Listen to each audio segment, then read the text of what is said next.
स्वागत है आपका अपने चैनल मनी मंडराल पे। मेरा नाम है अमित मंडराल और आज हम बात करने वाले हैं रेपो रेट के बारे में।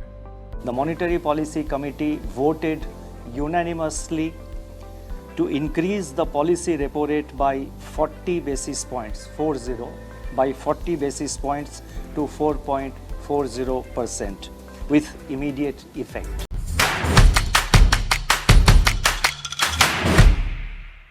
तो पहला कंपोनेंट है व्हाट इज रेपो रेट। आखिरी रेपो रेट होता क्या है?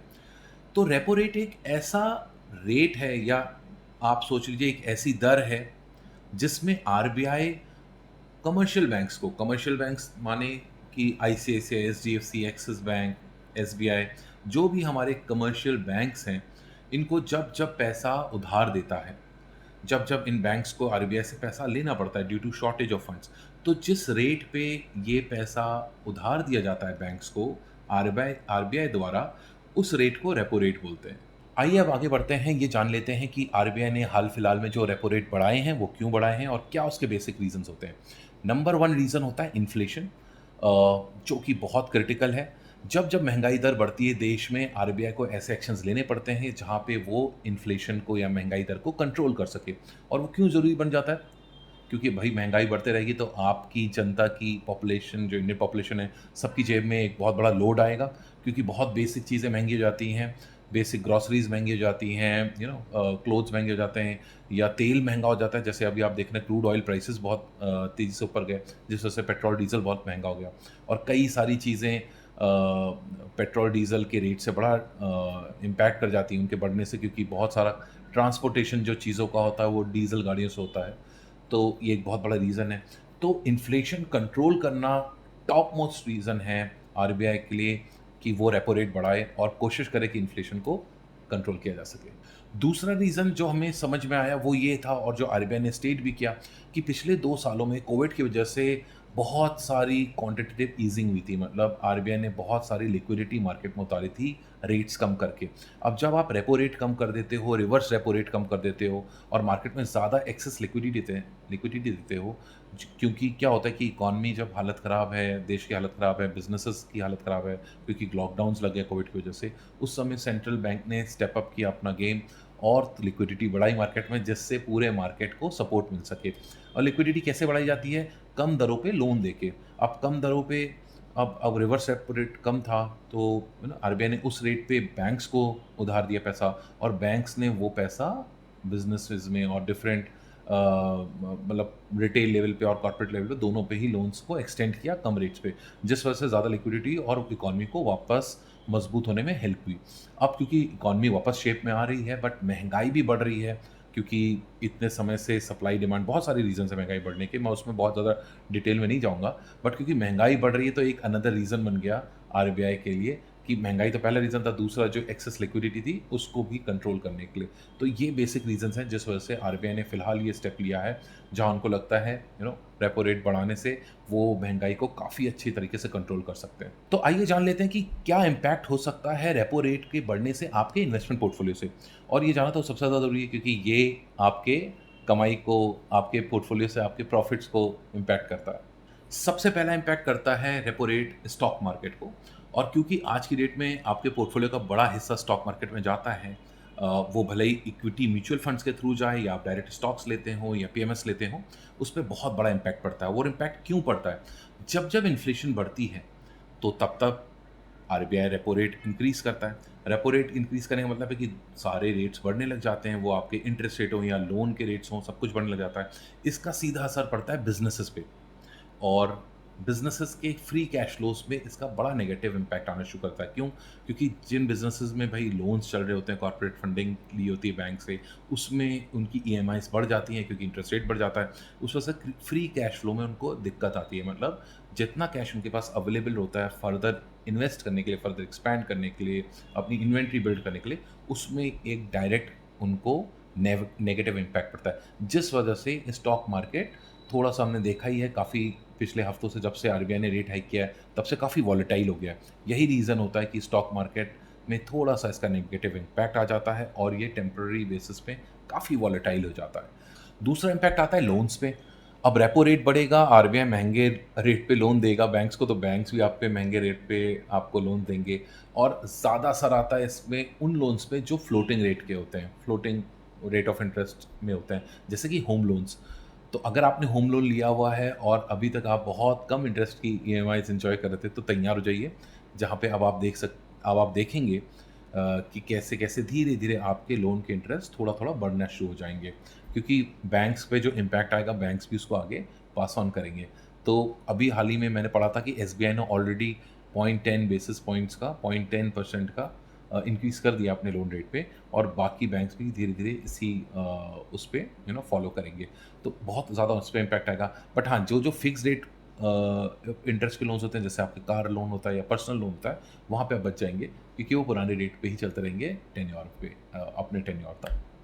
ना कि सिर्फ इक्विटी, बल्कि डेट मार्केट को भी रेपो रेट इम्पैक्ट करता है।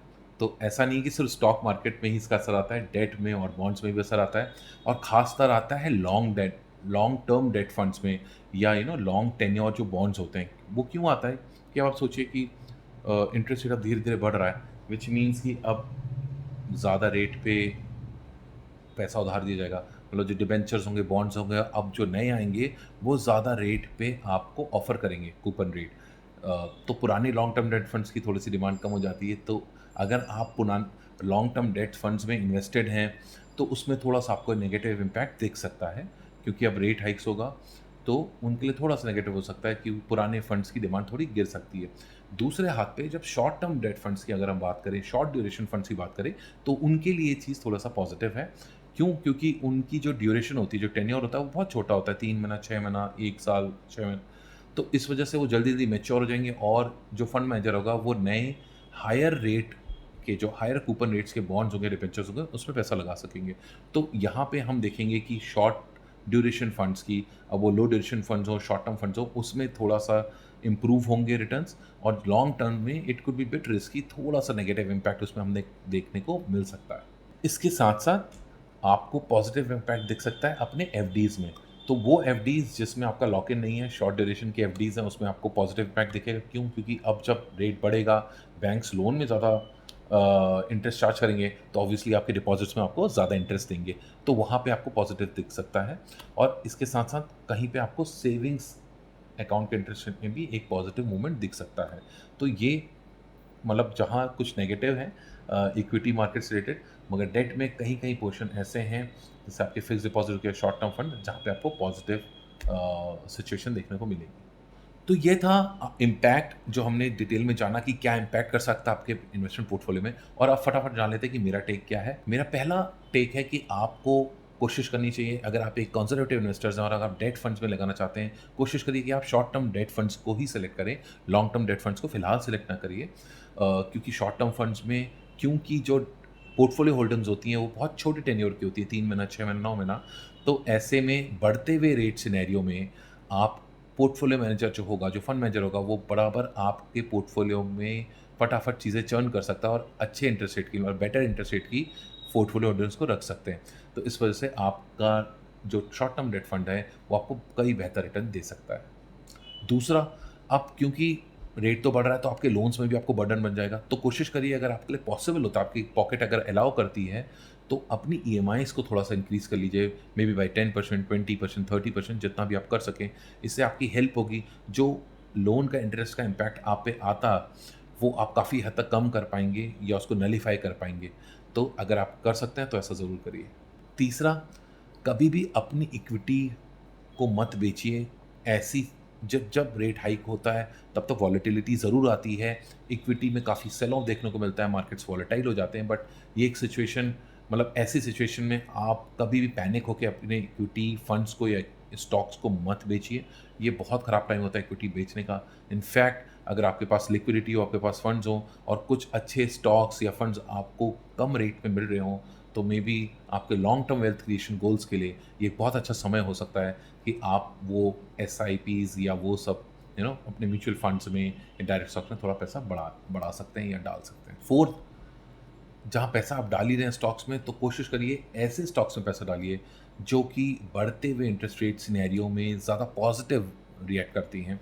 एक एग्जांपल आपको दूंगा, और ये एग्जांपल के तौर पे ही लीजिएगा, ये कोई भी इन्वेस्टमेंट एडवाइजरी नहीं है, जस्ट फॉर एजुकेशन ही है। फॉर एग्जांपल ओएनजीसी, अब आप जानते हैं ओएनजीसी इंडिया की सबसे बड़ी ऑयल रिफाइनरी है, और इन्फ्लेशन जो हमारा बढ़ रहा है इतनी तेज़ी से, इसका one of the main reasons है क्रूड ऑयल प्राइसेस का बढ़ना। अब ऐसे बढ़ते सिचुएशन में ओएनजीसी जैसे ऑयल रिफाइनिंग कंपनीज़ के मार्जिन्स काफ़ी बढ़ जाते हैं, क्योंकि इनको काफ़ी फ़ायदा होता है। अ, तो ऐसे स्टॉक्स कुछ और भी हैं, आप स्टडी करिए, अपने एडवाइज़र से पूछिए, जहाँ पे बढ़ते हुए इंटरेस्ट रेट पे भी वो स्टॉक्स काफ़ी अच्छा परफॉर्मेंस दे सकते हैं, और आपके स्टॉक मार्केट के पोर्टफोलियो को थोड़ा-सा उस नेगेटिव इम्पैक्ट को नलिफ़ाई कर सकते हैं। तो अगर आप निवेश करना चाहते हैं और नए स्टॉक्स देख रहे हैं, तो ऐसे स्टॉक्स को आप कंसिडर कर सकते हैं। बट अनदर डिस्क्लेमर, ये कोई इन्वेस्टमेंट एडवाइजरी नहीं है। ओएनजीसी मैंने सिर्फ आपको एग्जांपल के तौर पे लिया है। कुछ भी निवेश करने से पहले अपने एडवाइज़र को ज़रूर संपर्क करें, उसकी सलाह के हिसाब से इन्वेस्ट करें। तो फ्रेंड्स, ये था आज का हमारा वीडियो, जिसमें हमने बात की रेपो रेट की और उसके इम्पैक्ट्स की। थोड़े से मैंने अपना ओपिनियंस भी आपको बताए। आई होप आपको ये वीडियो पसंद आया होगा। लाइक और कमेंट करें और हमें बताएं, अपना फीडबैक शेयर करें कि कैसा लगा, और ऐसे ही देखते रहिए, सपोर्ट करते रहिए। Have a good day.